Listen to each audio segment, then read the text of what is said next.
Hello everyone. Before we start, make sure to like and subscribe to the channel. And leave a comment with where you're from and what time you're watching. That way, YouTube will keep showing you stories just like this one. Now, let's begin.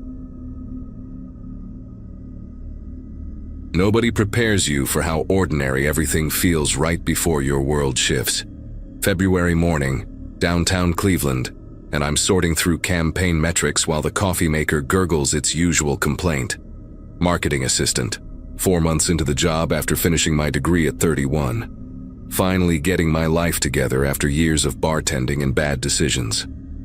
Our office sits on the 7th floor of one of those interconnected downtown complexes where 3 buildings share a parking garage, and you can walk between them without ever going outside. Glass windows floor to ceiling on the east wall.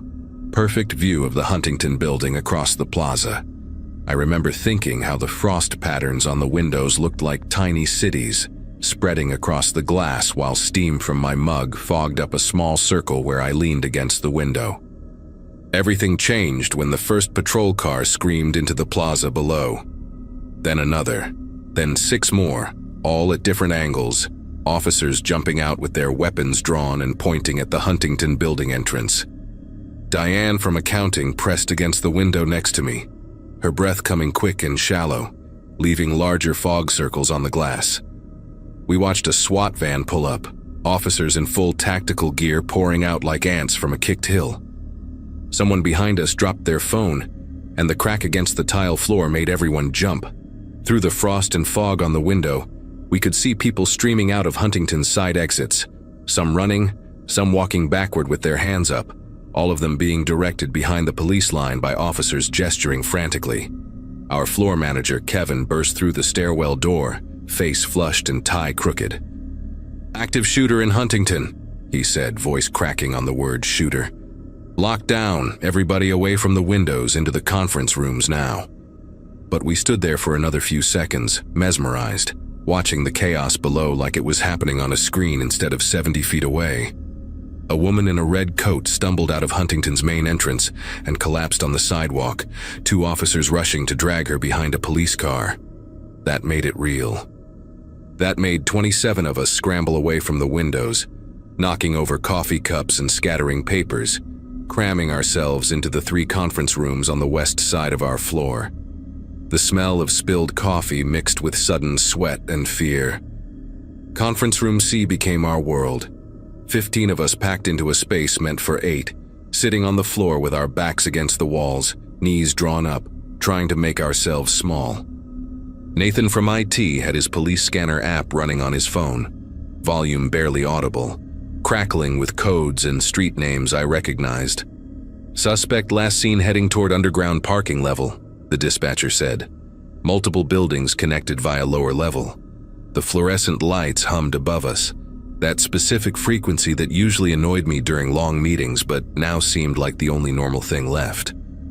Diane sat next to me, her fingers wrapped around her ankle so tight I could see the white crescents of her knuckles.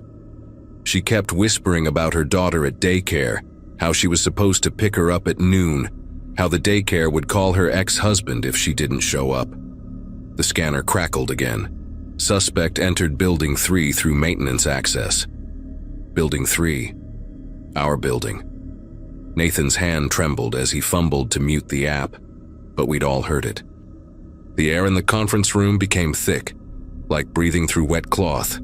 Kevin stood up, pressing his ear against the door, then quickly sat back down when footsteps echoed in the hallway outside. Not running footsteps, just regular walking, which somehow made it worse. The footsteps paused right outside our door. I could hear breathing, or maybe it was my own breath bouncing off the wall behind me. The door handle rattled, just a small movement, like someone testing if it was locked. Diane grabbed my wrist, her fingernails digging crescents into my skin. The handle rattled again, harder this time, and then the footsteps continued down the hall. We stayed frozen for what must have been 5 minutes but felt like hours before we heard it. A door slamming open somewhere down the hall, followed by shouting. Not police shouting, not commanding voices, but panic. High-pitched screaming from what sounded like the accounting department. maybe 40 feet from our conference room. Then a loud pop, another pop. The screaming stopped, replaced by a different kind of sound, muffled sobbing and whimpering. Heavy footsteps again, slower now, methodical. They stopped at each door, testing handles, getting closer. Someone in our room, I think it was Brandon from sales, started hyperventilating. Nathan clamped his hand over Brandon's mouth, both of them shaking. The footsteps reached the conference room next to ours, room B. The handle turned. That door wasn't locked.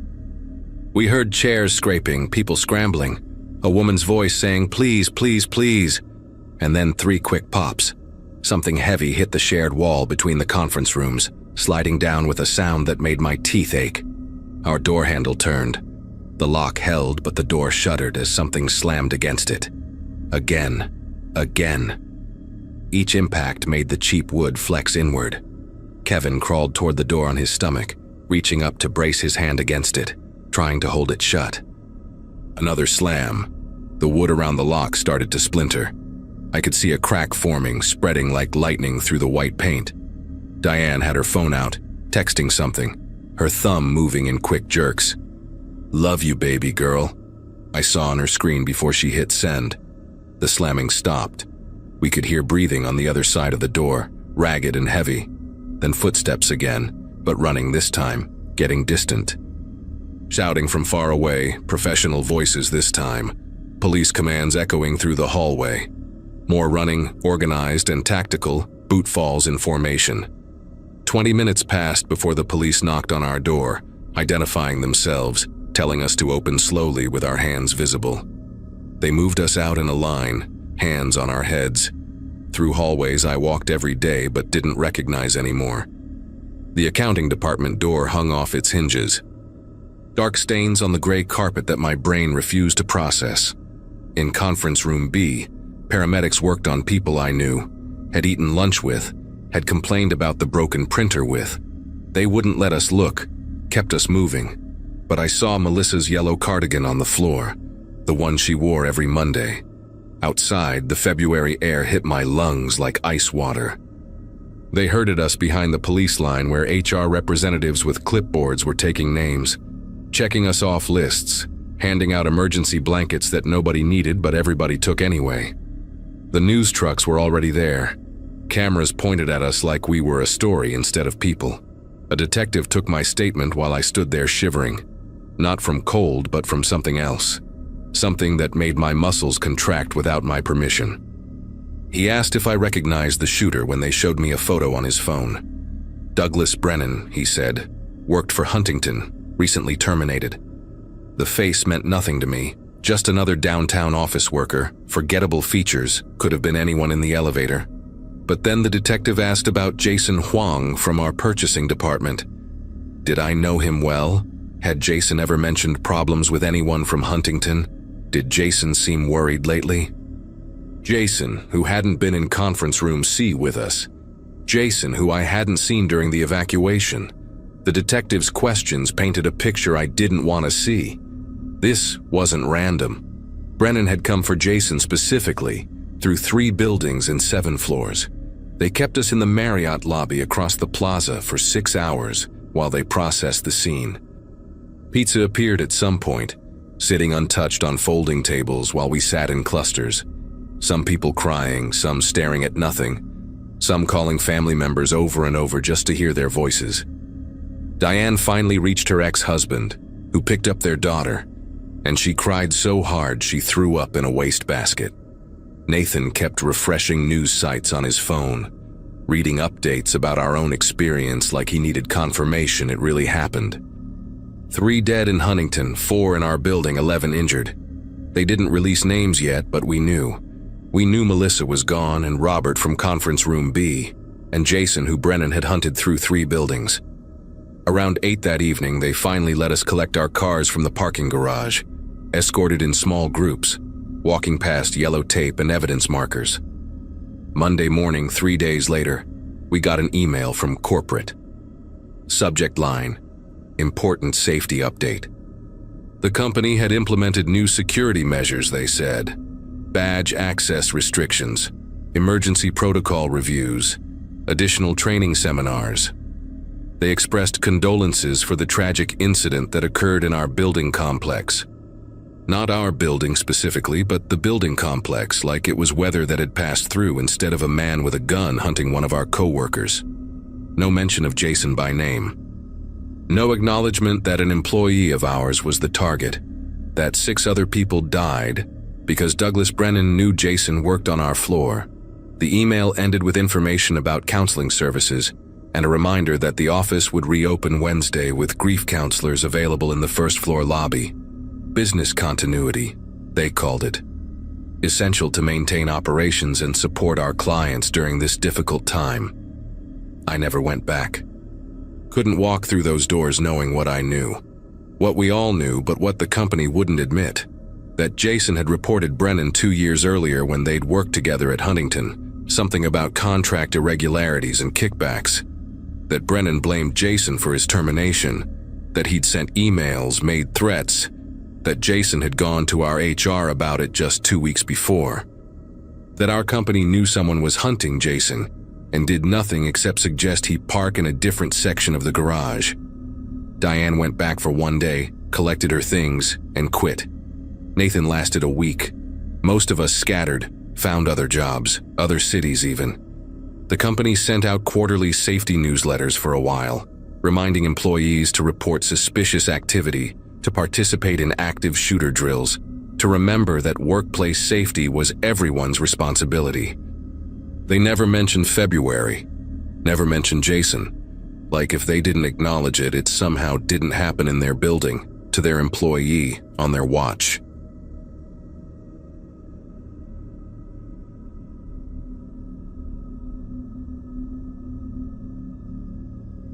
Corporate life teaches you things they never mention in college. Like how the real danger in an office isn't missing deadlines or botched presentations. It's the people who smile while they tear you apart piece by piece. 26 and fresh into my first legitimate job at an insurance company downtown, I figured the worst part would be the commute, or maybe the endless spreadsheets. My dad spent 30 years at a manufacturing plant before retiring. Always came home with stories about harmless pranks and the occasional shouting match that ended with beers after work. What I witnessed during my 4th month there was something else entirely, something that still makes me check my food twice before taking a bite. The morning it happened started like any other, with that familiar buzz of keyboards and muted phone conversations. But by noon, everything we thought we knew about our coworkers had shifted into something darker. Veronica had been terrorizing that office for 7 years before I arrived, though terrorizing might be too strong a word for what she did, at least on paper. She was a senior analyst, not even management, but she carried herself like she had dirt on everyone from the janitor to the CEO. Walking past her desk felt like crossing a sniper's sight line. You never knew if today was the day she'd pick you as her target. She had mastered this particular brand of cruelty that left no evidence, no trail HR could follow. She'd praise your work while mentioning how impressed she was that someone from your background could adapt so quickly. Or she'd ask about your weekend plans right after discussing her ski trip to Aspen, knowing full well you were living paycheck to paycheck. The way she operated reminded me of those nature documentaries where the predator toys with its prey before the kill. Except Veronica never went for the kill. She preferred to keep her victims alive and suffering. That particular Monday started with Veronica targeting Bethany from accounting, a quiet woman who'd been with the company for 2 years and mostly kept to herself. Bethany had recently started wearing these bright scarves to work, beautiful handmade pieces that her sister sent from Guatemala, where she was doing humanitarian work. They were probably the most colorful things in our beige and gray office. Little bursts of life that made Bethany stand out in a way she never had before. I was refilling my water bottle when I heard Veronica's voice carrying across the break room. That fake concerned tone she used right before she went for the jugular. She was asking Bethany about her scarf, running her fingers along the fabric, complimenting the craftsmanship while suggesting that such ethnic patterns were certainly bold choices for a conservative workplace. Then she pivoted, wondering aloud if Bethany was trying to distract from recent weight gain, How clever to draw the eye upward. Though really, had she considered that the bright colors might be doing the opposite of what she intended?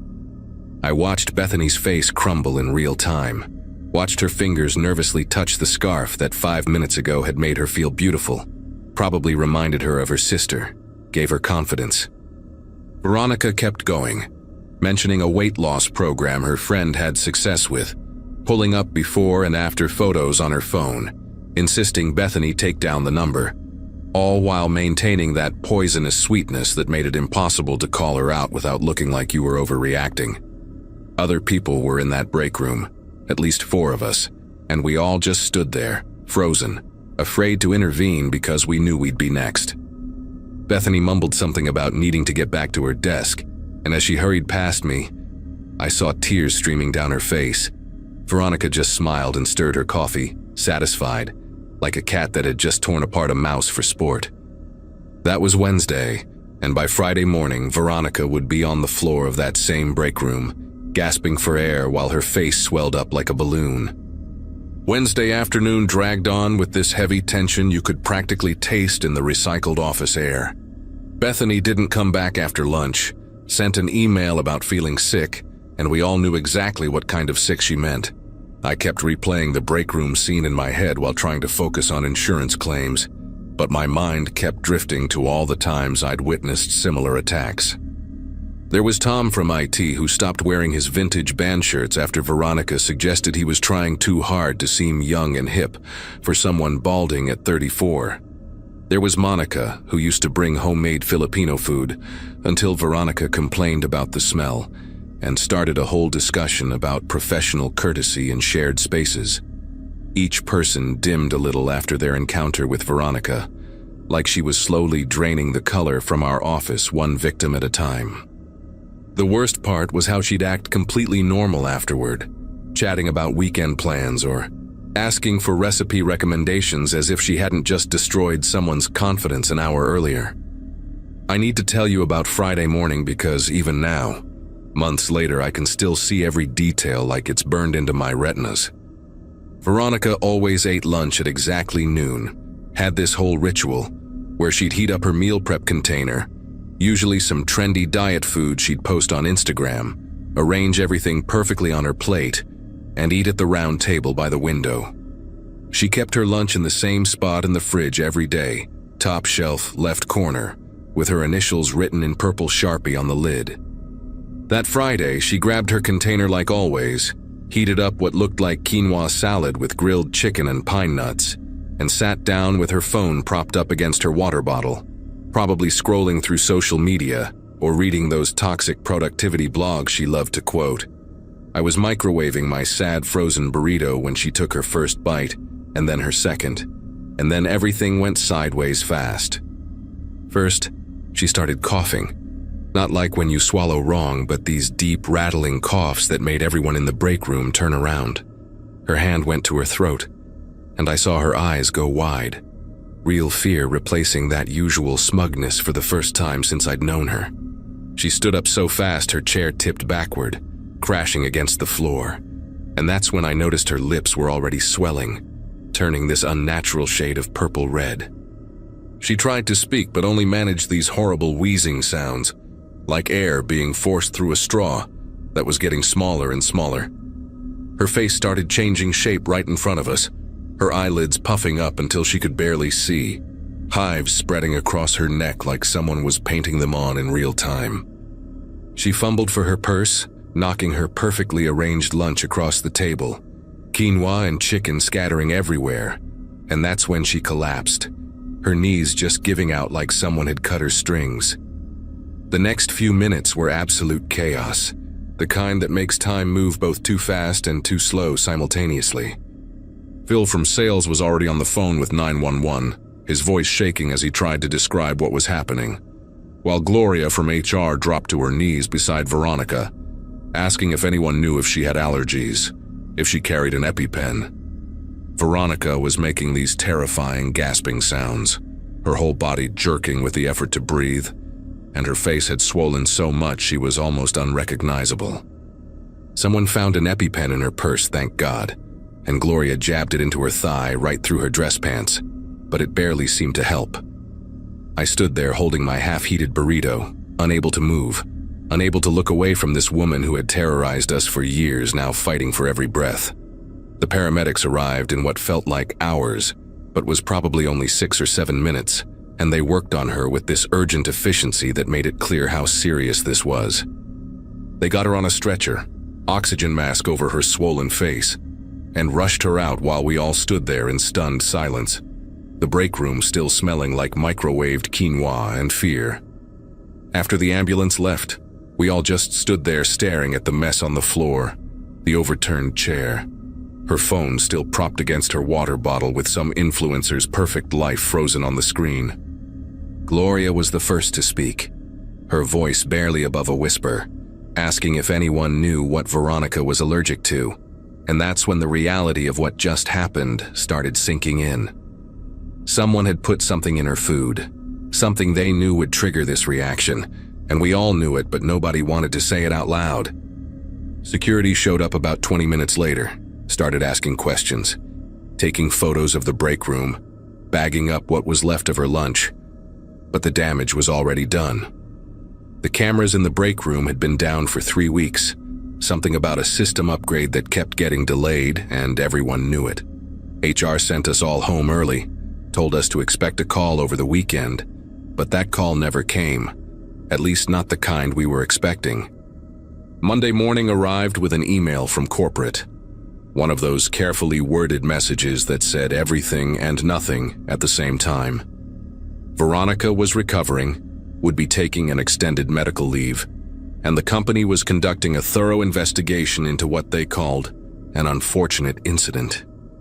They reminded us about food allergy awareness, announced new protocols for food storage in common areas, and stressed that tampering with anyone's food was not only against company policy, but also illegal. What they didn't mention was that Bethany had submitted her resignation Friday afternoon, effective immediately, about 2 hours after Veronica was taken away in that ambulance. They also didn't mention that the security footage from the hallway leading to the break room, the only cameras that were working, showed at least 15 people going in and out that morning, including Bethany, who had supposedly called in sick. The investigation went on for weeks, interviews with everyone, polygraph tests that were voluntary but didn't feel voluntary, and through it all, this suffocating cloud of suspicion that made every interaction feel loaded with hidden meaning. The office changed after that Friday, transformed into something unrecognizable, even though all the furniture stayed in the same places. People started eating at their desks exclusively, keeping their food in locked containers or mini fridges they bought themselves, treating the communal kitchen like it was contaminated. Conversations became purely transactional. Nobody wanted to risk saying something that might be taken the wrong way, might make them a target for whoever had done this to Veronica. The scariest part was how many people I heard whispering that while they didn't condone what happened, they understood it, and that terrified me more than the actual poisoning. We all knew Veronica had pushed someone past their breaking point, but the fact that someone in our office, someone who sat through meetings with us and made small talk by the printer, had deliberately tried to kill her, or at least seriously harm her, that knowledge sat in our stomachs like a stone. Tom from IT quit 2 weeks later, said he couldn't handle the atmosphere anymore, and Monica transferred to the branch across town, taking a pay cut just to get away from what our office had become. Veronica never came back to work, officially took early retirement with a generous settlement that came with an ironclad non-disclosure agreement, or at least that's what we heard through the gossip network that somehow survived even in our new culture of silence. Bethany disappeared completely, her LinkedIn deleted, her social media accounts gone like she'd never existed at all, though sometimes I wonder if she's out there somewhere, finally free from Veronica's shadow but carrying the weight of what she might have done. The company brought in consultants, team-building experts, even a workplace therapist, but nothing could fix what had broken that Friday. I lasted another 3 months before I found a new job, and during my exit interview, when they asked why I was leaving, I just said I needed a change of scenery. What I didn't say was that every time I opened the office fridge, I thought about how easy it had been for someone to nearly kill a coworker, How we'd all watched Veronica torment people for years and done nothing. How in the end, we became the kind of workplace where attempted murder felt like justice to someone. Now I work from home, make my own lunch, and sometimes late at night I still think about that moment when Veronica's eyes went wide with fear, when she realized someone she'd pushed too far had pushed back in the worst possible way, and I wonder if she ever understood that she'd created the very monster that almost killed her.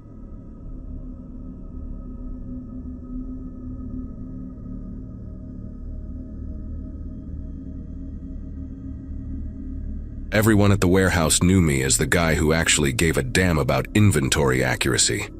26 candles on my last birthday cake, 4 years since college, and I was still scanning packages at Midwest Logistics, while my roommate from freshman year was already pulling 6 figures at some tech startup. But I had a plan, and that Tuesday in early November was supposed to be when everything changed. My supervisor Craig had been dangling this operations coordinator position for months, dropping hints during smoke breaks, telling me to be patient, that good things come to those who wait. When he finally called me into his office that afternoon, right after the lunch trucks finished loading, I thought my persistence had paid off. Craig's office sat in the corner of the warehouse, one of those prefab structures with thin walls and a window overlooking the loading docks.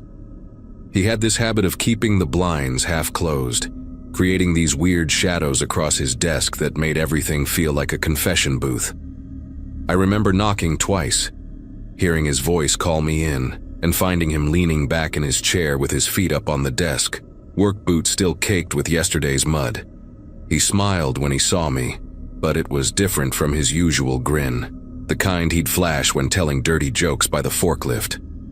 This smile stayed too long on his face, like he was savoring something before swallowing it. "Close the door behind you, champ," he said, and I did. Even though we usually kept doors open during one-on-ones, company policy about transparency and all that. The conversation started normal enough, Craig asking about my weekend, whether I caught the game Sunday night, regular boss small talk that usually meant he was warming up to something bigger. I sat in the metal folding chair across from his desk, the one with the uneven leg that rocked if you shifted your weight, and waited for him to get to the point about the coordinator position. He talked about the company's growth, how corporate was impressed with our numbers, how he needed someone he could trust in a management role. Then he stood up, walked around the desk, and sat on its edge, right in front of me, close enough that I could smell the Copenhagen on his breath. "You want this promotion, right?" he asked. And when I nodded, probably too eagerly, he continued, "Good, because I've been watching you, and I think you understand what loyalty means around here."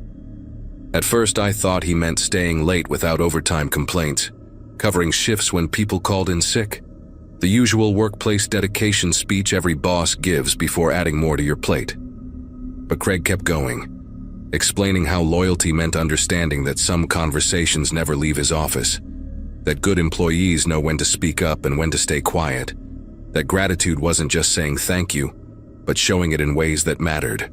His hand landed on my shoulder while he talked, heavy and warm through my polo shirt, and he squeezed just hard enough to make his point without leaving marks.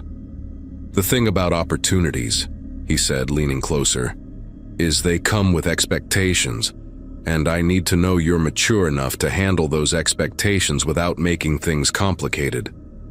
The fluorescent light above us hummed and flickered, casting his face in and out of shadow, and I noticed for the first time that he'd locked the door after I closed it.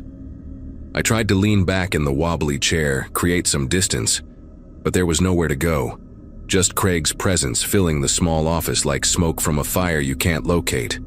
He started talking about other employees who'd disappointed him, people who'd confused professional boundaries with personal attacks, who didn't understand that success required sacrifice and flexibility.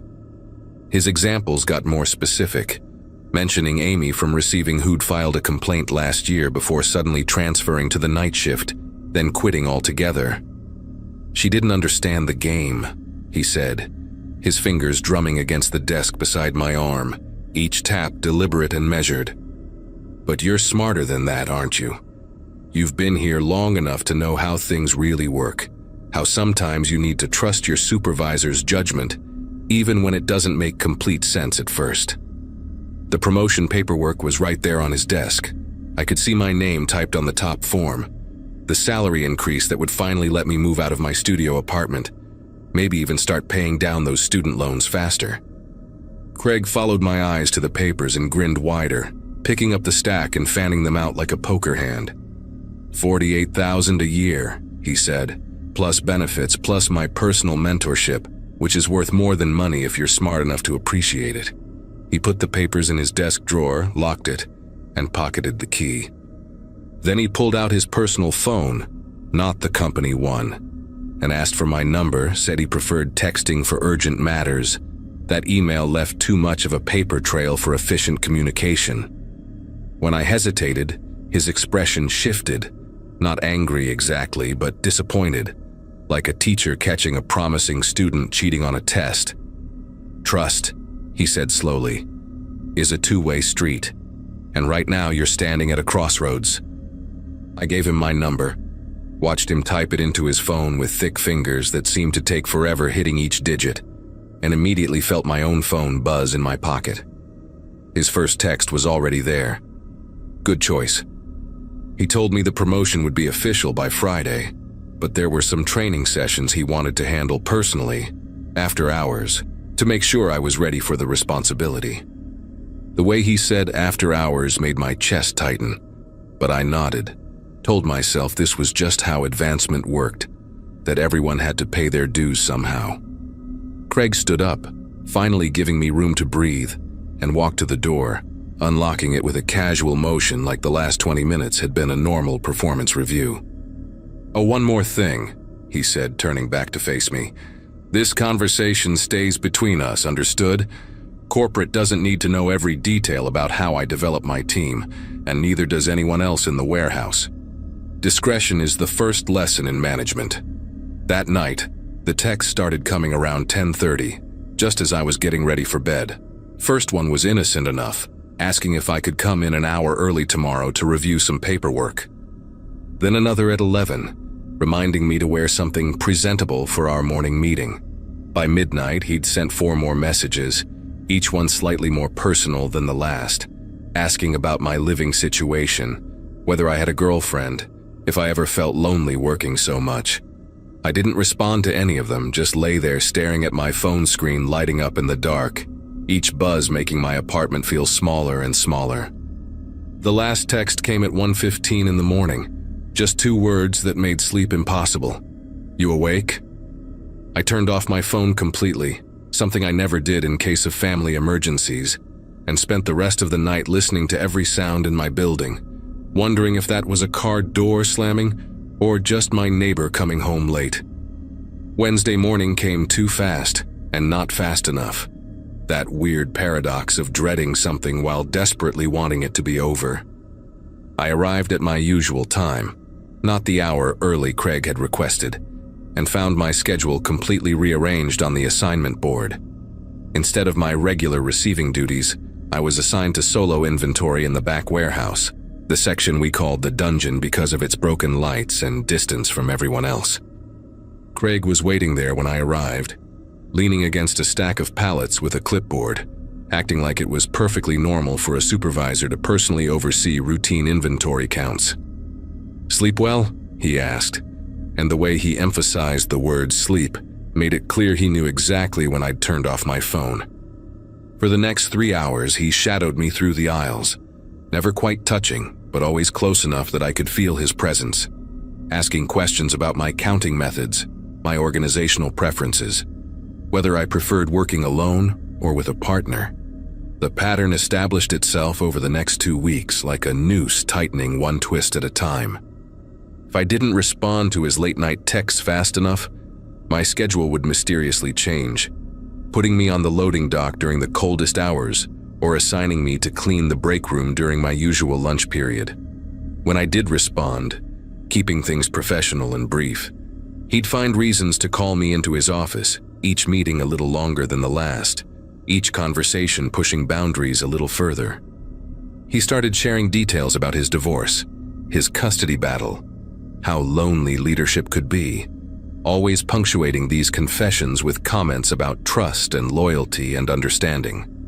Other employees began avoiding me, not obviously, but in that way people distanced themselves from someone marked by authority's attention.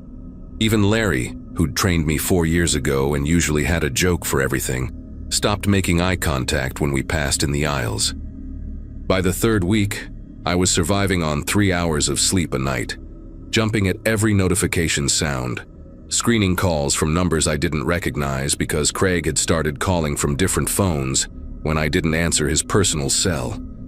My work performance tanked, simple inventory counts taking twice as long because I couldn't focus, couldn't stop checking exits, couldn't shake the feeling that he was always watching even when his office door was closed. The promotion paperwork never materialized, of course, though Craig kept mentioning it was in process whenever I tried to bring it up. Instead, he started suggesting we discuss my future over drinks after work, maybe dinner on Saturday to really dive deep into career planning. When I declined, citing a family obligation that didn't exist, he assigned me to work that exact Saturday. Over time, I couldn't afford to refuse given my student loan payment was due.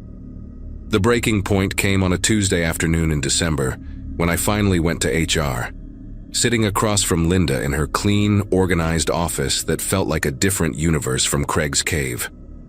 I told her everything, showed her the texts on my phone, explained the schedule changes, the isolation, the constant surveillance disguised as mentorship. She took notes, nodded sympathetically, asked if I'd explicitly told Craig to stop contacting me outside of work hours.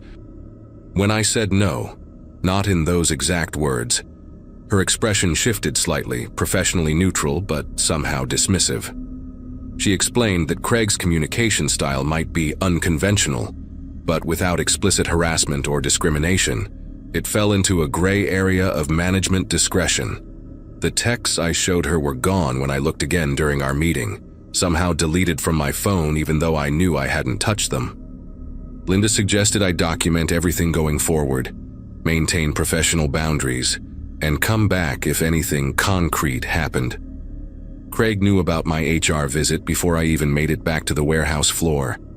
I could see it in his face when he passed me near the loading dock, that particular smile that meant he was 3 steps ahead and enjoying the view.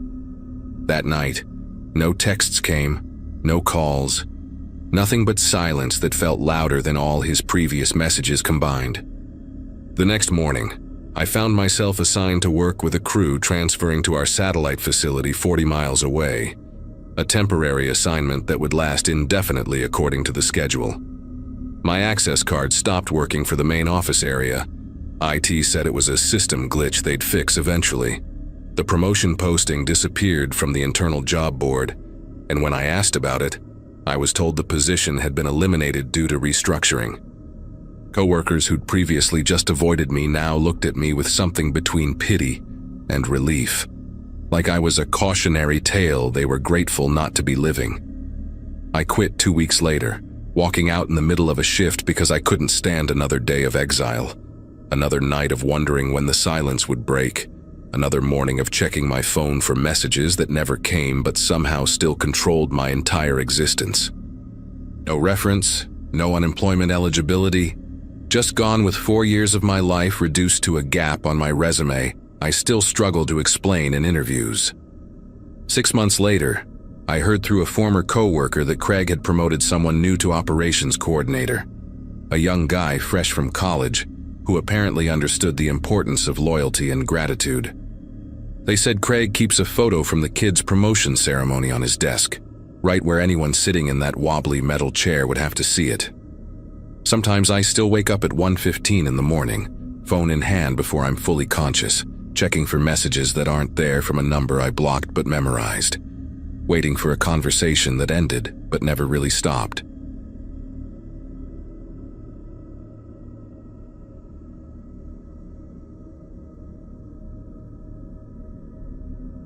Insurance adjusting isn't glamorous work, but after graduating college in 2011, I needed something stable, while everyone else was still recovering from the recession. Our office in downtown Portland only had 12 employees. tucked into the fourth floor of a building that used to house a department store in the 70s. Most mornings, I'd arrive around 8:30, grab coffee from the break room that always smelled faintly of burnt popcorn, and settle into my cubicle near the window. It was predictable, comfortable even, the kind of job where you knew everyone's lunch orders and whose kid had soccer practice on Wednesdays. That February morning when Harold started, I remember thinking how exhausted he looked, like someone had drained all the color from his face and forgotten to put it back. Harold took the empty desk 3 cubicles down from mine, the one that had been vacant since Carolyn retired. During his first week, he kept entirely to himself, eating lunch at his desk while staring at his computer screen, never joining our Friday afternoon conversations about weekend plans. I noticed him because of how deliberately unnoticeable he tried to be, if that makes sense. He wore the same style of gray polo shirt every day, just in different shades, and moved through the office like he was afraid of taking up too much space.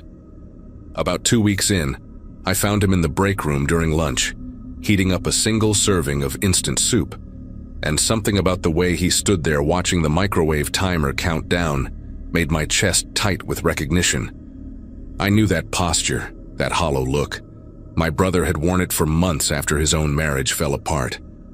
Maybe that's why I started bringing extra portions of dinner leftovers, casually mentioning I'd made too much pasta, or that my slow cooker recipes always served 6, even though I lived alone.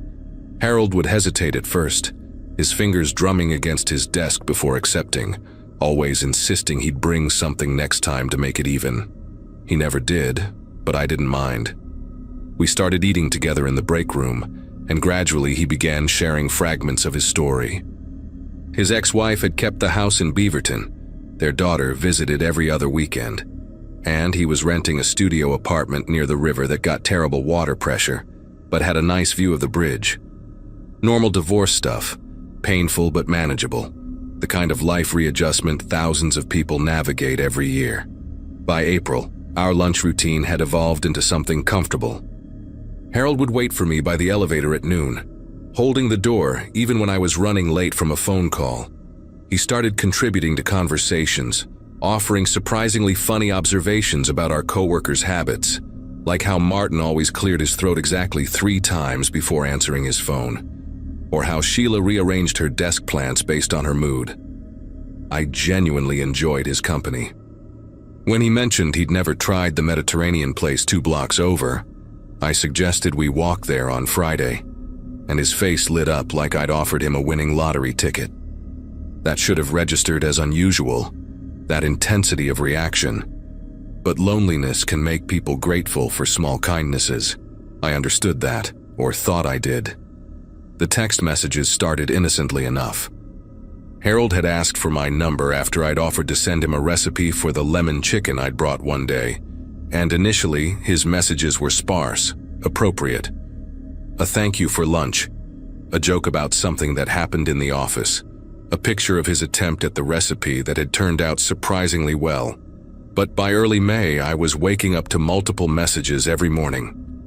Photos of his breakfast with comments about what I might be eating, observations about the weather and whether I'd dressed warm enough, links to articles about topics I'd mentioned once in passing weeks ago. He'd apparently cataloged every casual comment I'd made. When I mentioned liking jazz during one lunch conversation, I received daily YouTube links to obscure jazz recordings at exactly 6 a.m., each with a lengthy paragraph about why this particular piece reminded him of something I'd said or done.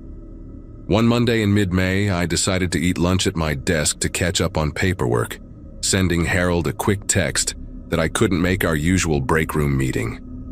Within 3 minutes, he was standing at my cubicle, holding 2 sandwiches from the deli downstairs, insisting he'd bought too much by accident.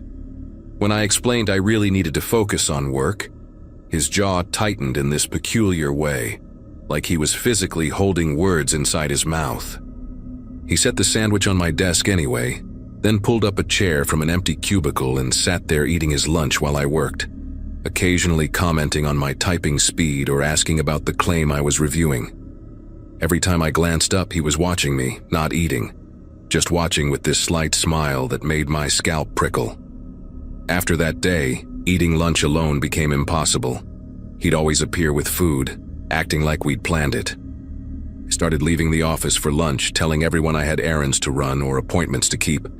Harold would text asking where I was, if everything was okay, if he'd done something wrong. 15, 20 messages in an hour. When I returned, he'd be waiting by my desk with this wounded expression, asking why I hadn't responded. Didn't I see his messages? I tried being direct but gentle, explaining that I needed some space, that friendship required boundaries. He nodded along, apologizing profusely, promising to dial it back. The next morning, there were 36 roses on my desk with a card that read, "For being such a patient friend," and my coworkers were all smiling and making assumptions that made me want to crawl under my desk.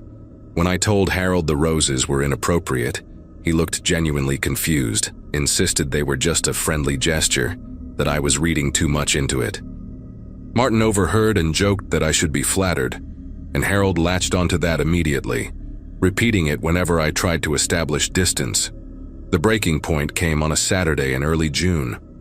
I was at the farmer's market with my sister when I spotted Harold 3 stalls behind us, poorly hidden behind a display of hanging plants.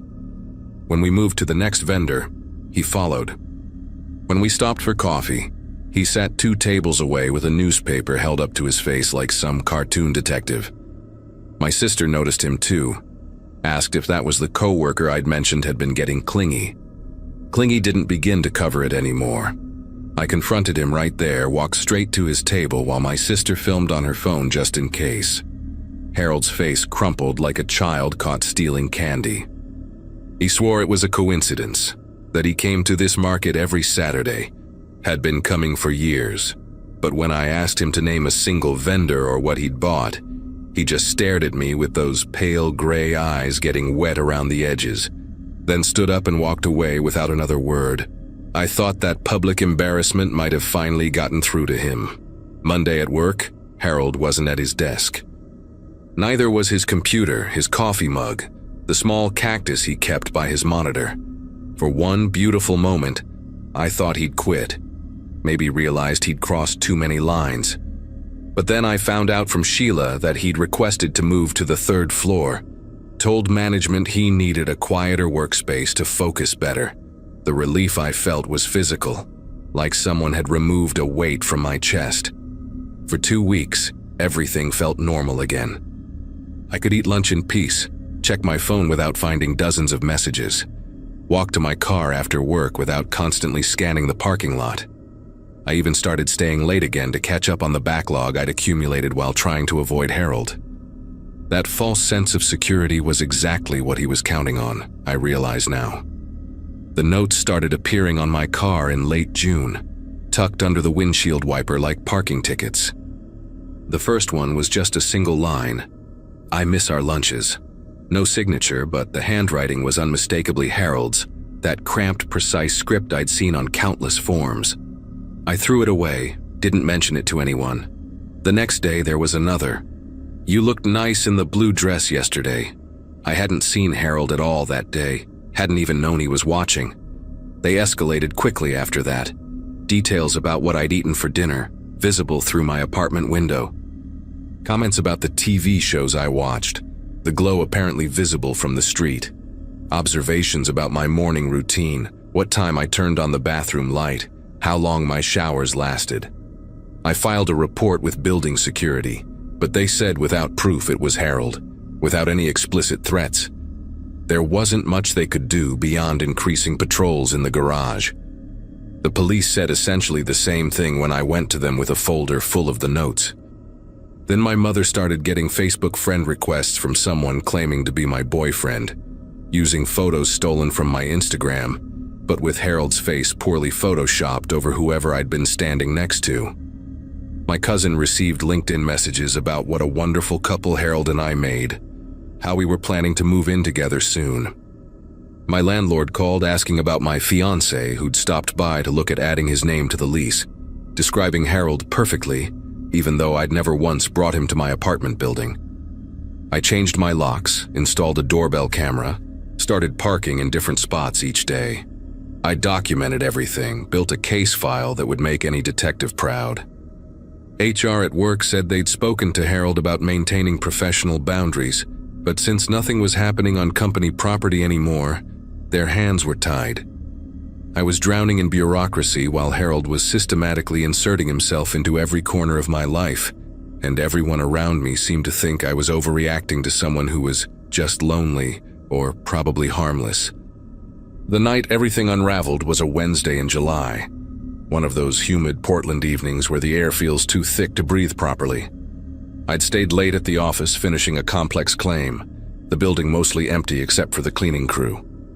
Around 9:30, I finally packed up and headed to the parking garage, my keys between my fingers like I'd been doing for weeks. My car was the only one left on level 2 besides a maintenance van, the fluorescent lights casting harsh shadows between the concrete pillars. As I approached my car, I noticed something off about my driver's side door. It was unlocked, slightly ajar, though I distinctly remembered the click of the locks when I'd left that morning. My phone was already in my hand, 911 pre-dialed, when I heard footsteps echoing from the stairwell.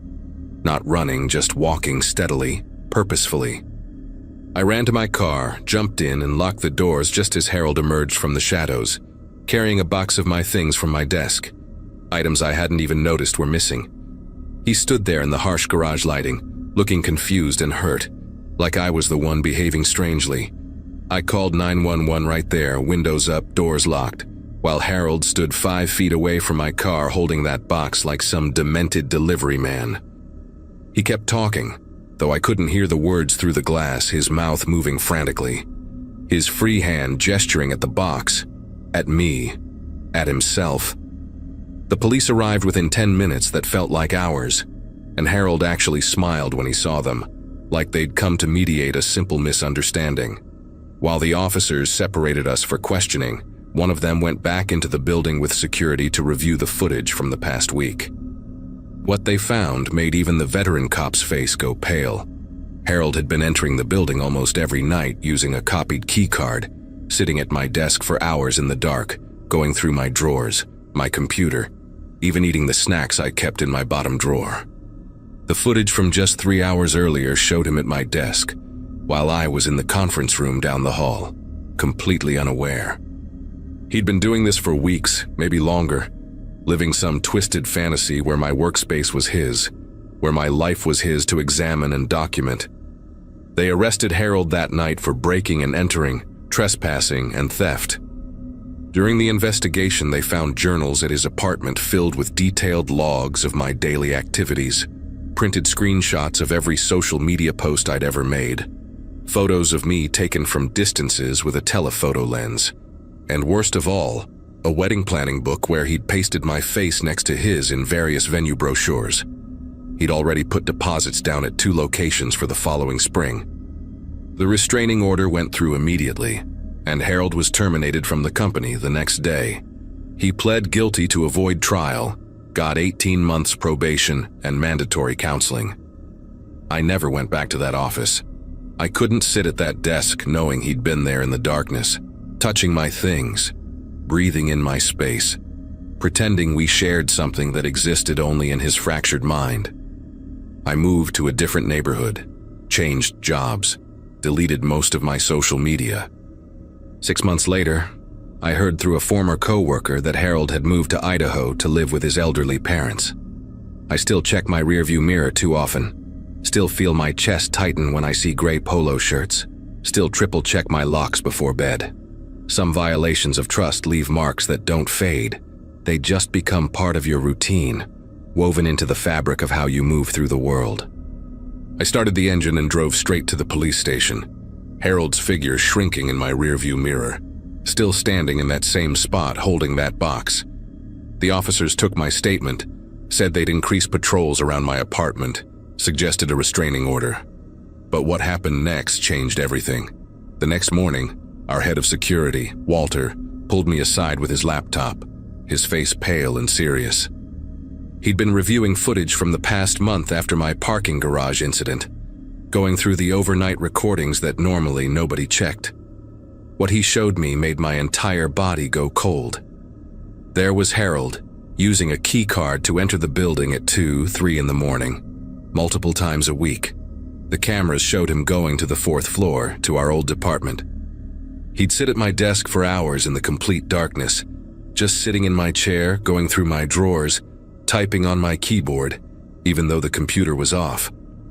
In one recording from just 3 nights ago, he'd brought a blanket and pillow, sleeping under my desk until 5 a.m. before leaving through the stairwell. Walter had checked the key card logs.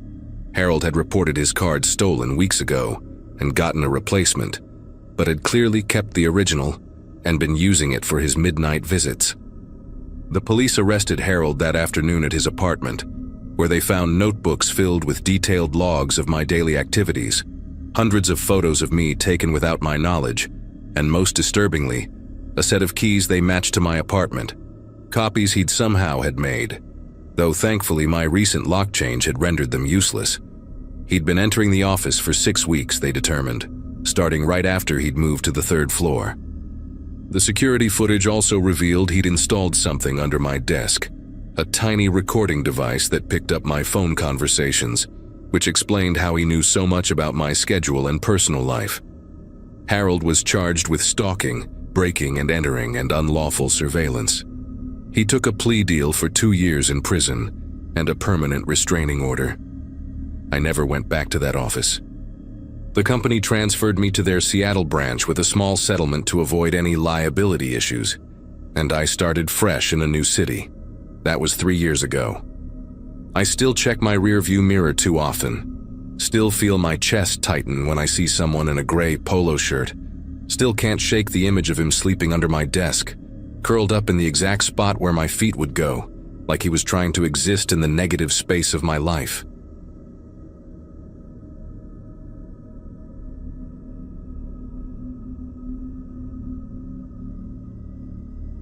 April has always been my favorite month in Seattle, when the rain finally starts to let up, and you can actually see Mount Rainier from the office windows. I'd been working at Holloway Architecture for about 18 months, long enough to know everyone's coffee order and which printer would jam if you looked at it wrong. We were a small firm, just 12 of us crammed into the 7th floor of a converted warehouse downtown, the kind of place where everyone wore multiple hats, and the holiday party was just ordering Thai food and drinking wine from coffee mugs. Most days felt like working with an extended family, which made what happened next feel like such a profound betrayal that even now, 2 years later, I still check every smoke detector in every room I enter. It was Charlotte who found it first, though she didn't realize what she was looking at initially. She'd been standing on the toilet seat trying to open the bathroom window that had been painted shut since probably the Clinton administration, when she noticed the smoke detector above the stalls looked different from the one in the hallway. The LED light that should have been green was red, and there was this tiny black circle in the center that definitely wasn't there on the other detectors. She mentioned it to me during lunch, more curious than concerned, wondering if maybe building maintenance had upgraded just that one for some reason. But something about it nagged at me all afternoon, that little detail scratching at the back of my mind like a song you can't quite remember. Around 3 that afternoon, I couldn't focus on the residential plans spread across my desk anymore. I told myself I was being ridiculous as I walked to the women's bathroom, but I locked the door behind me anyway. Standing on the same toilet seat Charlotte had used, I got my first close look at that smoke detector. My stomach did this weird flip when I saw it properly, because that black circle wasn't just different, it was a camera lens. I actually laughed at first, this nervous, disbelieving sound that echoed off the tile walls, because things like this happened in news stories about gas stations or sketchy motels, not in your own office where you knew everyone by their kids' names and their favorite basketball teams. I climbed down and sat right there on the bathroom floor for a minute, trying to process what this meant. The detector had been there since before I started. I was sure of it, which meant someone had been recording every woman in our office for God knows how long. Every time we'd adjusted our clothes, fixed our makeup, had private phone conversations during rough days, changed after cycling to work in the morning, someone had been watching. The violation of it hit me in waves, each realization worse than the last, and I had to grip the edge of the sink to stop myself from either screaming or throwing up. Charlotte was still at her desk when I practically dragged her into the conference room, my voice shaking as I told her what I'd found. Her face went through this progression of expressions, from confusion to disbelief to a kind of horror that made her whole body seem to shrink into itself.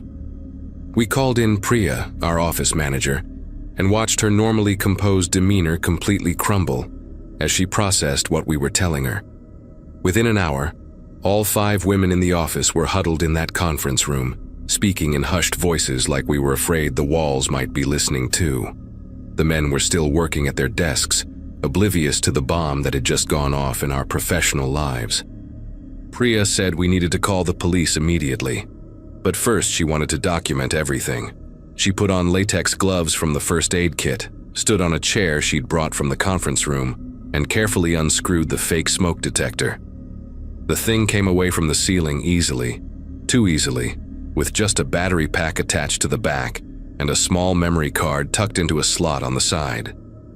Looking at it sitting there on the conference table, this cheap piece of hardware that you could probably buy online for $30 made everything feel surreal and impossibly sorted at the same time. We could see the real smoke detector underneath where the fake had been mounted, painted over like it had been covered for years. The police arrived within the hour, 2 officers who seemed almost as uncomfortable as we were. They bagged the device as evidence and took statements from each of us separately, asking when we'd first noticed anything unusual, who had access to the bathroom, whether we'd seen anyone acting suspiciously. The younger officer, a woman who couldn't have been more than 25, kept apologizing like she was personally responsible for what had happened to us. While they were processing the scene, Walter, our senior partner, finally noticed the commotion and came over to ask what was going on. I'll never forget the way his face changed when Priya explained, this slow-motion collapse from confusion to shock, to something that looked almost like panic. By 5:30, everyone knew. The men in the office stood around in awkward clusters, not making eye contact with any of us, like they'd all been collectively accused of something. Walter called an emergency meeting, his voice cracking as he promised a full investigation. Said he'd already called our building management and our IT contractor to check if anyone had requested access to that bathroom recently. He kept running his hand through what was left of his gray hair, repeating that in 30 years of running this firm, nothing like this had ever happened. But here's what made my skin crawl. Every single man in that room had a key card that could access the women's bathroom after hours for maintenance or emergencies, a detail I'd never thought twice about until that moment. The forensics tech who came the next day was this methodical woman who spent 3 hours examining the memory card while we all pretended to work. She told us the footage went back 14 months, with motion-activated recordings that captured everything during business hours. 14 months of private moments, stored on a card smaller than a quarter. She said whoever did this had been downloading the footage regularly, probably monthly, replacing the batteries at the same time. The level of planning made me physically ill. The idea that someone had marked their calendar for their monthly violation ritual, probably stayed late on a Friday or came in on a weekend when no one would notice. Charlotte quit that same week, didn't even work out her 2 weeks' notice, just packed her desk and left. I couldn't blame her. The rest of us tried to maintain some normalcy, but it was impossible. Every conversation felt loaded, every interaction suspect. We started using the bathroom on the 3rd floor, taking the stairs just to avoid running into the men from our office in the elevator. Priya installed a new lock on the women's bathroom that required a special code only the 5 of us knew, but it felt like putting a band-aid on a severed artery. The damage was already done, the trust completely shattered, and we all knew one of the 7 men we worked with every day had done this to us. HR brought in a specialist from some consulting firm, a woman in an expensive suit, who conducted individual interviews with everyone, asking probing questions about office dynamics and whether we'd noticed any inappropriate behavior. She set up a tip line, promised complete anonymity, talked about implementing new security protocols and mandatory training sessions. Walter sent out daily emails about the investigation's progress, which was basically no progress at all. The police said without DNA evidence or fingerprints, which the person had been careful not to leave, and without any distinguishing features in the footage that could identify who installed it, they had very little to go on. The memory card was a generic brand sold everywhere, the device ordered online with no way to trace the buyer. 3 weeks passed in this suffocating limbo. We'd get updates that led nowhere, promises that something would be done, assurances that they were taking this seriously, but every day we had to walk into that office, sit across from our male colleagues in meetings, pretend to collaborate on projects while wondering which one had watched us in our most vulnerable moments. I started having dreams about it, would wake up at 3 in the morning convinced I could feel eyes on me even in my own apartment. The worst part was how normal everyone acted, how they all expressed the right amount of outrage and sympathy, every single one of them playing the part of the shocked and supportive colleague perfectly. Then came the Monday morning that changed everything. I arrived early, around 7, hoping to get some work done before everyone else showed up and the pretense of normalcy began. The office was quiet, just the hum of computers that never got turned off, and the distant sound of traffic from the street below. I went to make coffee in the kitchen, and when I came back to my desk, Priya was standing in the hallway outside the women's bathroom, her face pale as printer paper. She had her phone in one hand and was gesturing frantically with the other for me to come over. My coffee mug slipped from my hand when I saw what she was looking at. Brown liquid spreading across the carpet in a pattern I'd still see weeks later every time I closed my eyes. There was a new smoke detector installed above the toilet. Same spot, same angle. But this one was white instead of beige, with a tiny green LED that blinked every few seconds like it was winking at us. The original fake one was still in police evidence. The real one was still painted over on the ceiling, which meant someone had brought in a third device and installed it over the weekend. Someone who still had access to the building, who knew the investigation had stalled, who was confident enough or desperate enough to do it again. Priya's hands shook as she called Walter, then the police, then started taking photos from every angle. I just stood there frozen, because this meant the person wasn't some outside contractor or former employee like we'd been hoping. They were still here, still watching, and they wanted us to know they weren't going to stop. The police arrived faster this time, and they weren't playing around.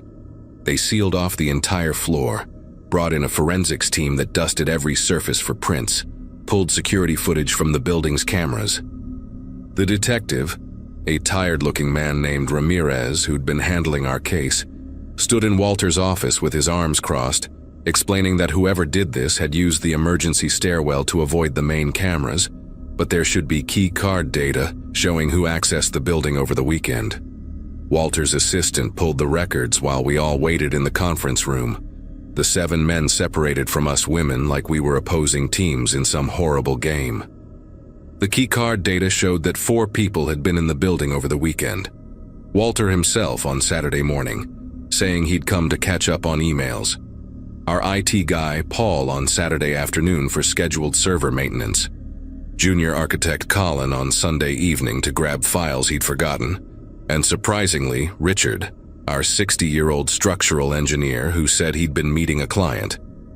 Each of them had perfectly reasonable explanations, documentation to back up their stories, alibis that couldn't quite be verified but couldn't be disproven either.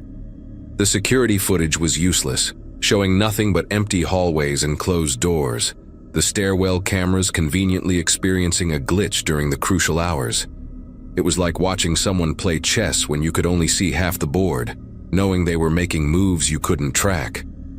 That afternoon, Walter made an executive decision. He sent all the women home with full pay, said we could work remotely while they sorted this out, installed new security cameras in every hallway and common area. The men would continue coming to the office, he said, where they'd be under constant surveillance. He hired a private investigator, a former FBI agent who specialized in corporate espionage cases. She interviewed each of the weekend visitors multiple times, pushing for inconsistencies, checking their devices, examining their home computers with signed consent that they couldn't refuse without looking guilty. Paul broke first, not because he was guilty, but because the stress gave him a panic attack so severe they had to call an ambulance. Colin threatened to sue for harassment. Richard just sat there during each interview with this eerily calm expression, answering every question in measured tones. The breakthrough came from the last place anyone expected. The building's cleaning lady, Maria, who came in Sunday nights, reached out to Priya after hearing about the investigation. She said she'd seen something odd weeks before the first camera was discovered. Richard in the office at midnight on a Sunday, which she remembered because she'd had to clean around him, and he'd been irritated about it. She'd seen him carrying a small ladder from the supply closet, claimed he was checking the air conditioning vents for a draft complaint. The security footage from that night had been automatically deleted after 30 days, long before anyone knew to look for it. When confronted with this, Richard didn't deny it, didn't make excuses, just smiled this small, satisfied smile, and asked for his lawyer. They found videos on his home computer, hundreds of hours organized by date and person, each file meticulously labeled. He'd been selling the footage online, running a sick little business out of our trauma. He got 8 years, lost his engineering license, his pension, everything. But even now, when I use any bathroom that isn't in my own home, I look up at the ceiling first, checking for little black circles in things that shouldn't have them, knowing that somewhere out there, strangers might still be watching videos of the most private moments of my life.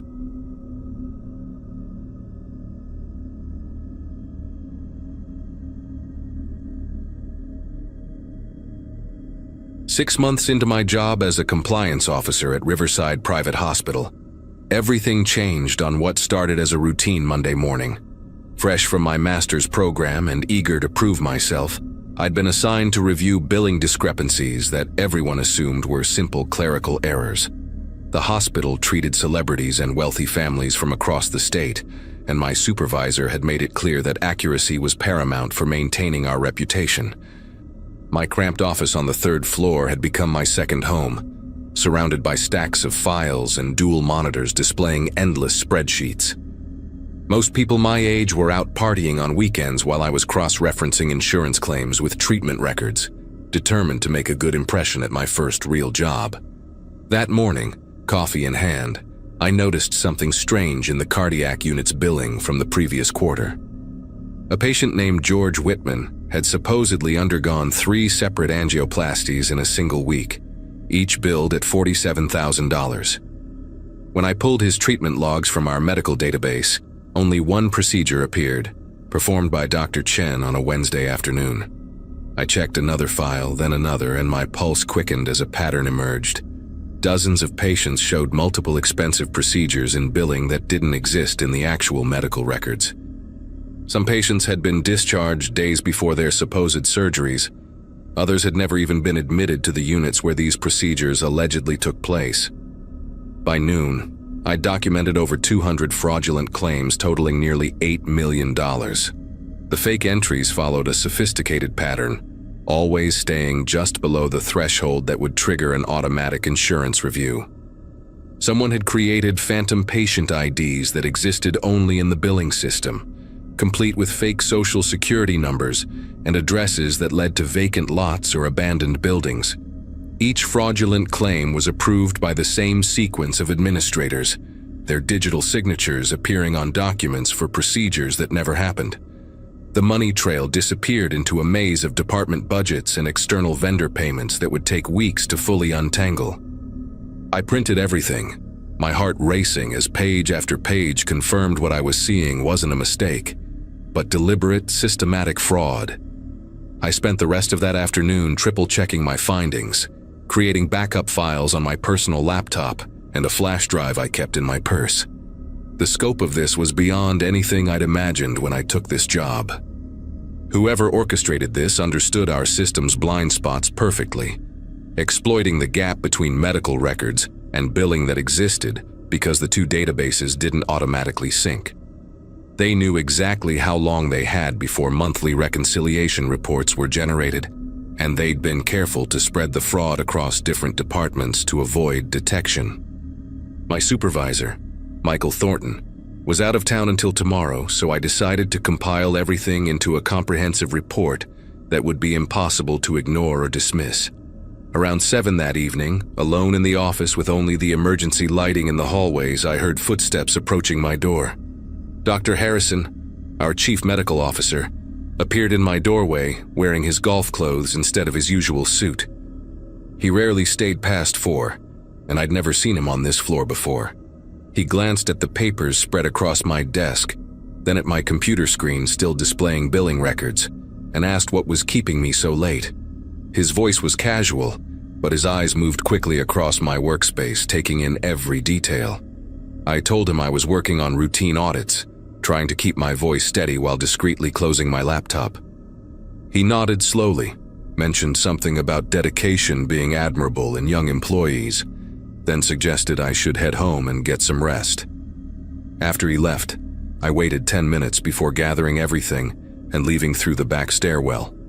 The next morning, Michael Thornton was already in his office when I arrived at 8, even though his assistant had said he wouldn't be back until afternoon. He called me in immediately, closing the door with a deliberate click that made my stomach tighten. His usually friendly demeanor was replaced by something I couldn't quite read as he gestured for me to sit in the chair facing his desk. The blinds were drawn, unusual for him, casting the room in a dim yellow glow from his desk lamp. He asked me about my audit findings, specifically mentioning the cardiac unit, which I hadn't told anyone about yet. When I started to explain what I'd discovered, he held up his hand and pulled out a thick folder from his drawer. Inside was my employment contract, with the non-disclosure agreement highlighted in yellow, along with printed screenshots of my computer activity from yesterday. Michael leaned back in his chair and explained, in a tone like he was discussing the weather, that Riverside had certain financial arrangements that kept the hospital running and able to provide excellent care. These arrangements, he continued, were approved at the highest levels, including by our biggest donor, James Fitzgerald, who also happened to chair the board of directors. The fraudulent billing I discovered wasn't fraud at all, he insisted, but a complex financial structure designed to offset operational costs that insurance companies refuse to cover. He showed me a document with my digital signature, supposedly authorizing these transactions, though I'd never seen it before.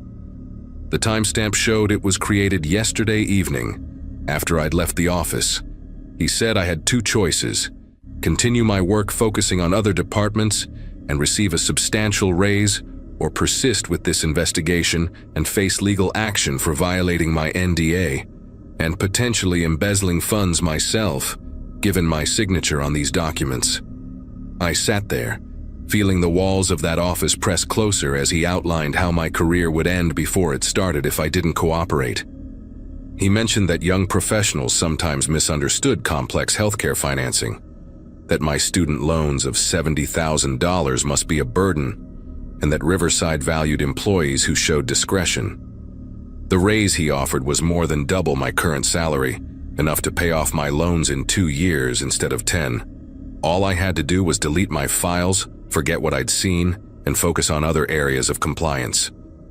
He gave me until the end of the day to decide, though we both knew there was only one answer he'd accept. As I stood to leave, he added that Fitzgerald's influence extended far beyond Riverside, that every hospital in the state relied on his donations, and that making an enemy of him would ensure I'd never work in healthcare again. I spent the rest of the day in a haze, mechanically going through motions while my mind raced through options that all seemed to lead nowhere good. During lunch, I walked to my car and retrieved the flash drive from my purse, planning to mail it to a journalist I'd found who specialized in healthcare fraud. But when I reached the post office, a security guard from Riverside was standing by the entrance, casually scrolling through his phone. He looked up, made eye contact, and nodded at me with a slight smile. I turned around and went back to the office, the flash drive burning like a weight in my pocket. By 4 o'clock, I hadn't given Michael an answer, so I quietly packed my personal items into a box, left my company laptop on my desk, and walked out without saying goodbye to anyone. The security guard at the main entrance made a phone call as I passed, and I knew they were tracking every move I made. That evening, I stayed with my friend Ashley, too paranoid to go back to my apartment alone. I'd told her I was having issues at work but couldn't elaborate, and she didn't push for details. Around midnight, she woke me up to show me an email from Riverside's HR department that had been sent to all staff. It announced my immediate resignation for personal reasons and thanked me for my contributions during my brief tenure. My company email had already been deactivated, and when I checked my bank account, my final paycheck had been deposited with an additional month's severance I hadn't agreed to. Ashley asked if I wanted to talk about it, but I just stared at the screen, realizing they'd already written me out of the story. The next morning, she drove me to my apartment to get some clothes and important documents. The door to my apartment was closed but unlocked, something I would never do. Inside, nothing looked obviously disturbed at first glance, but small things were wrong in ways that made my skin prickle. My laptop was gone from the kitchen table where I'd left it, though the power cord remained plugged into the wall. The flash drive I'd hidden inside an old shoebox in my closet had vanished, along with all the printed documents I'd stuffed under my mattress. Even my personal files, tax returns, and bank statements had been carefully removed from my filing cabinet. But they'd left other things untouched: my jewelry box, my television, making it clear this wasn't a regular burglary. On my refrigerator, held by the same magnet I used for grocery lists, was a printed copy of my NDA with certain sections circled in red ink. Ashley grabbed my arm and pulled me toward the door, whispering that we needed to leave immediately. We filed a police report that afternoon, though the officers seemed oddly uninterested when I mentioned my employer's name. They took notes, said they'd investigate, but their expressions suggested this would go nowhere. Over the next week, strange things kept happening. My credit card was flagged for suspicious activity I hadn't made. My phone would ring with silence on the other end, and 2 different apartment applications were rejected without explanation. When I finally reached out to that journalist about the story, she told me her editor had killed the investigation after a call from Fitzgerald's lawyers threatening a defamation suit. I realized then that fighting this would mean losing everything, that they'd already won by making the cost of truth too high to pay. So I did what they wanted.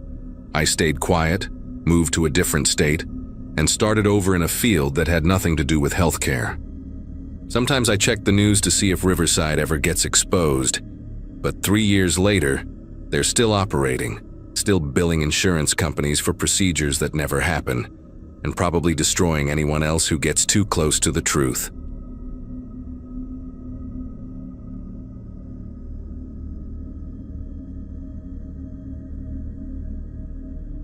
It happened during a time when I thought my life had finally stabilized.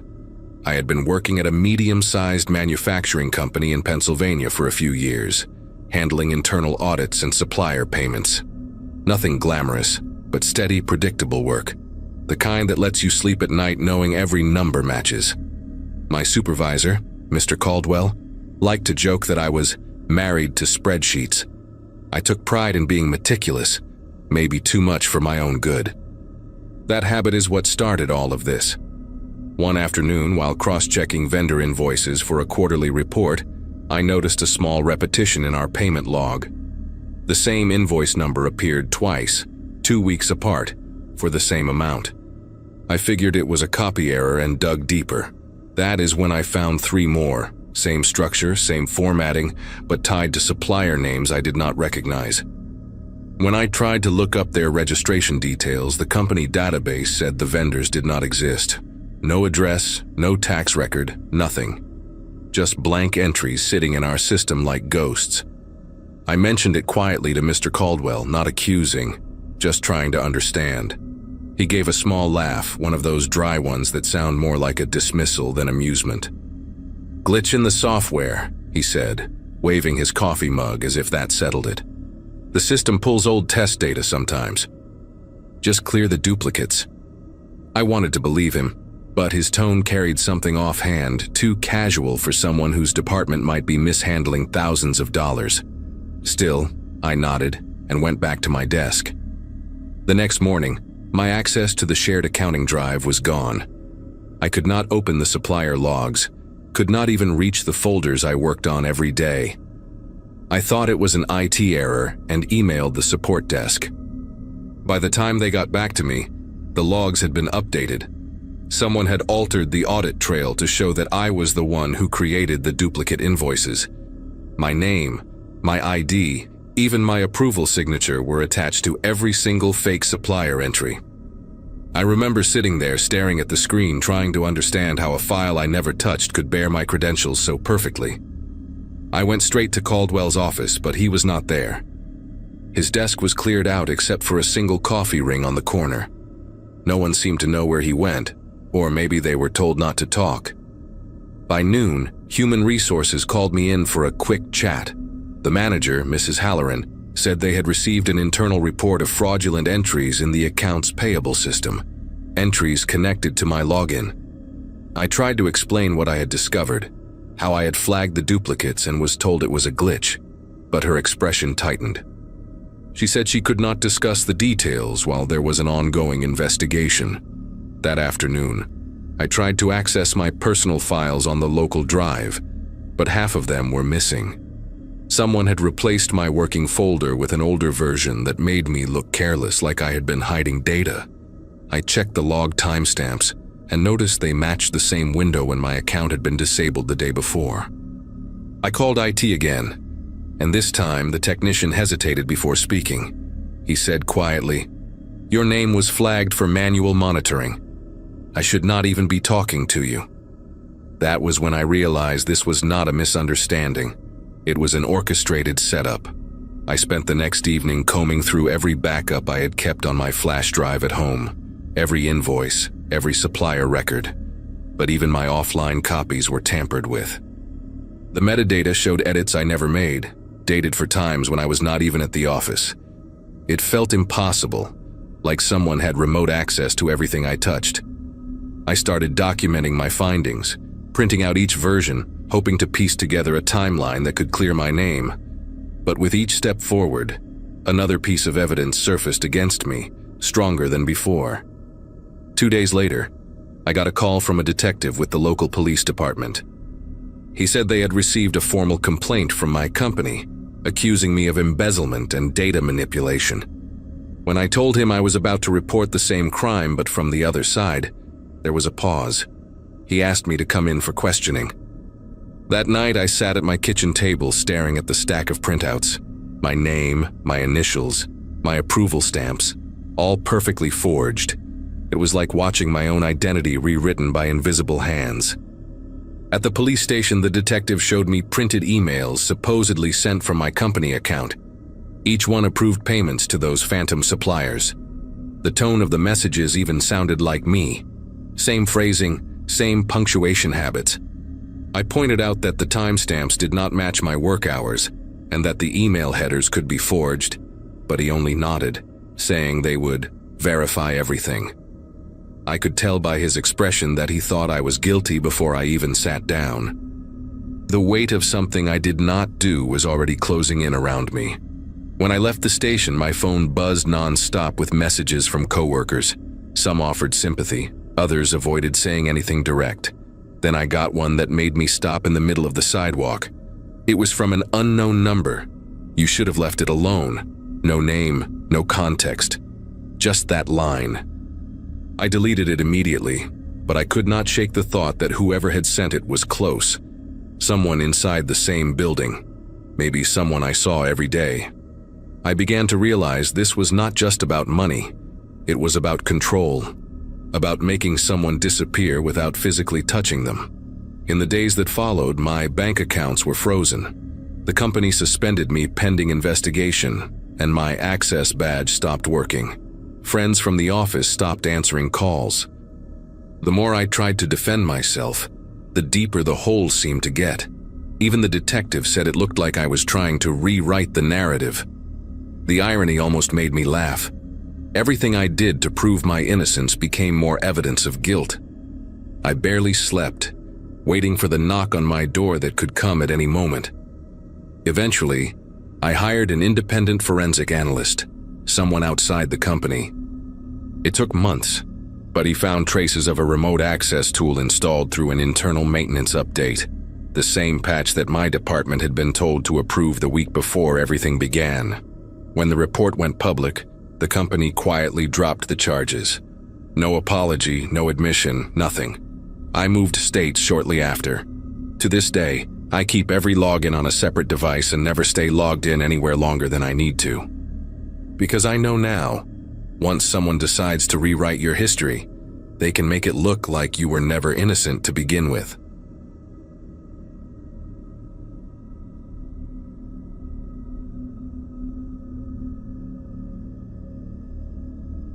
The night shifts at the old corporate building were supposed to be easy money. The place had been empty for years, waiting for a renovation project that never seemed to start.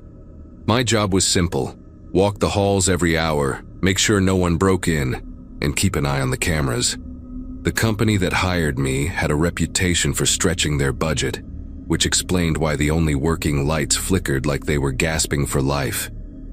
Still, it beat standing outside in the cold guarding construction sites, and I could bring my own coffee and music. The building was massive, 5 floors of cubicles, boardrooms, and forgotten offices. The kind of place where you could still smell old printer ink and stale coffee in the walls. Every sound carried in the emptiness, the hum of the vents, the buzz of the lights, even the echo of my own boots on the tile. The first few nights were uneventful. I'd make my rounds, log the times, check the cameras, and sometimes sit by the main desk scrolling through my phone. But then small things started happening that made me feel like the building wasn't completely asleep. It began with the motion sensors. The system would ping randomly, showing movement in areas I had already locked. Most nights it happened on the 3rd floor, which didn't bother me too much at first. I figured it was rats, maybe even drafts setting off the sensors. But after a week, I noticed something strange in the logs. Every single alert came from the same spot: a corridor near the old executive offices where the doors had been sealed off years ago. The maintenance guy once told me that floor had been shut down after an accident, though he wouldn't say what kind. By the end of that week, the static on my radio began acting up too. At first it was just faint white noise, but soon it sounded like someone whispering through it. I'd switch channels thinking it was interference, but it always came back. The weirdest part was that sometimes, only for a second, I'd swear I heard my name. Eddie. Clear as day, right before the static cut out completely. I tried to laugh it off, but it's hard to stay calm when you hear your own name echo through an empty building. The following night, I made a note to check the cameras every time the motion alert came through. Around 2 in the morning, the monitor flickered, and one of the feeds blinked to black before coming back online. The timestamp matched the sensor trip: 3rd floor, east corridor. The feed only showed the sealed door at the end of the hallway, but something about the frame looked different. There was a faint shimmer on the glass panel, like the reflection of someone moving just out of view. When I went up there to check, the air felt heavy, and the light above the door buzzed like a wasp caught inside it. The tape around the frame was intact, though. Nothing looked disturbed. I started leaving my patrol for last on that floor. I told myself it was to save time, but the truth is I wanted to get it over with. The elevator made it worse. Every time I reached for the button, I'd see the faint smear of fingerprints on the inside mirror, like someone had been pressing their hand there. I was the only one with access after dark. Still, the prints would reappear by the next night. Once, I wiped them clean and watched through the camera feed later.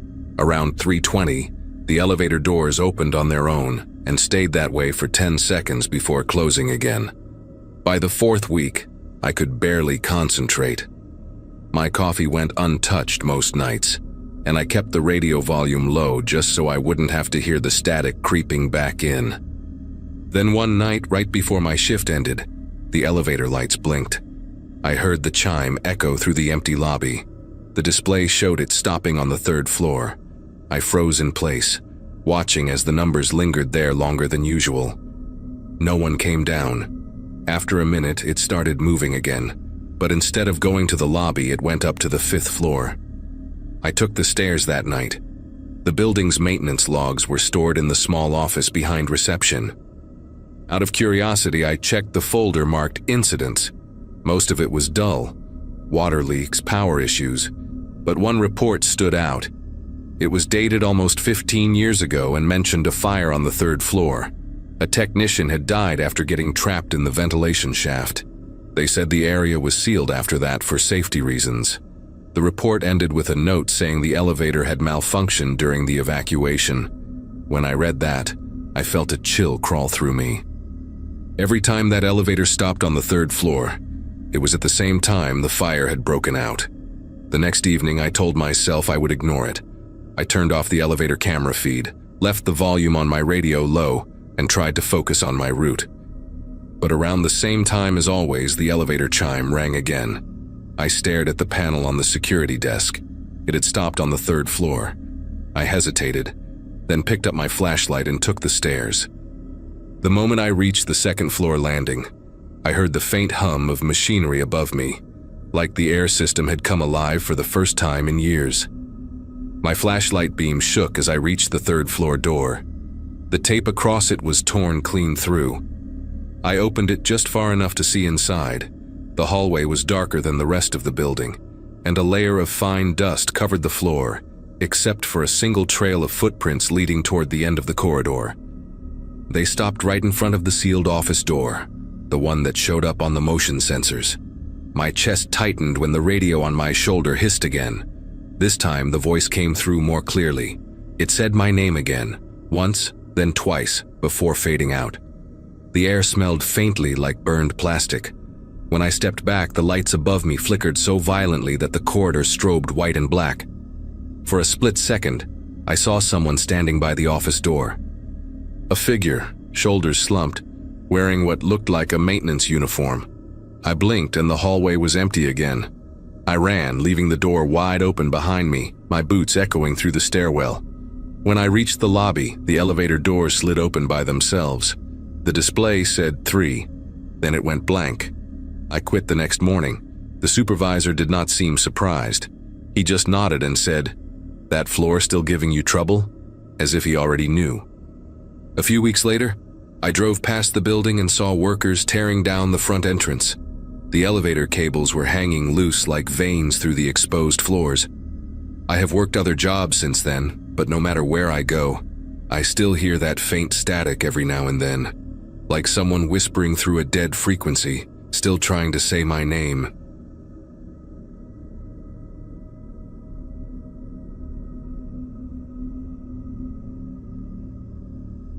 The building where I worked had this strange quiet after 6 a.m. in the evening. Most of the call center agents rushed out as soon as their shift ended, but I liked finishing my reports before heading home. My cubicle was in the corner, next to a window that faced a dark parking lot filled with flickering lights. That evening, the sky looked heavy, the kind of gray that makes everything inside feel smaller. I remember the faint hum of the air conditioner and the soft static in my headset, just background noise that made me feel less alone.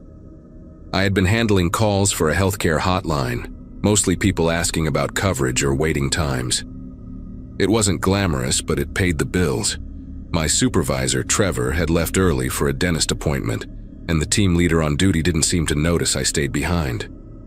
Around 6:40, I saw a few coworkers passing by my row, laughing about something, one of them mentioning a drill over the sound of their chatter. I assumed it was one of those late safety checks they sometimes ran. They were gone within minutes.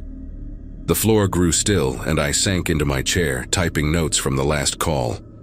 My headset stayed on because I liked listening to the recorded prompts. They drowned out the echo of my own typing. I remember feeling oddly calm, almost cocooned by routine. When the power flickered once, I thought nothing of it. It happened sometimes when the maintenance crew tested circuits in the building. The lights dimmed, buzzed, then stabilized again. Maybe 10 minutes later, I noticed a faint smell, like burnt plastic. It was subtle at first, almost chemical, like the scent from overheated wires behind a computer. I looked around and saw nothing unusual. The red standby light on the printer glowed steadily. My monitor stayed bright, and the hallway outside my cubicle was still. I kept working assuming it was just someone heating leftovers in the break room microwave again. The smell got stronger. I leaned back and took off my headset, realizing the office was far too silent. Usually, the faint clatter of keyboards or the distant hum of vending machines filled the space, but now there was nothing. Just that low, uneven buzz from the ceiling lights. I stood up, peering over the cubicle walls toward the main corridor. The emergency exit sign glowed faintly red, and through the frosted glass partition I thought I saw movement, like shadows shifting quickly past the door. Curiosity pushed me closer to the hallway. That was when I noticed a thin trail of smoke creeping along the ceiling. My first thought was that something shorted out in the server room. I hurried to the stairwell door, but it wouldn't budge. The security system must have locked it automatically, which sometimes happened after hours. I tried my keycard.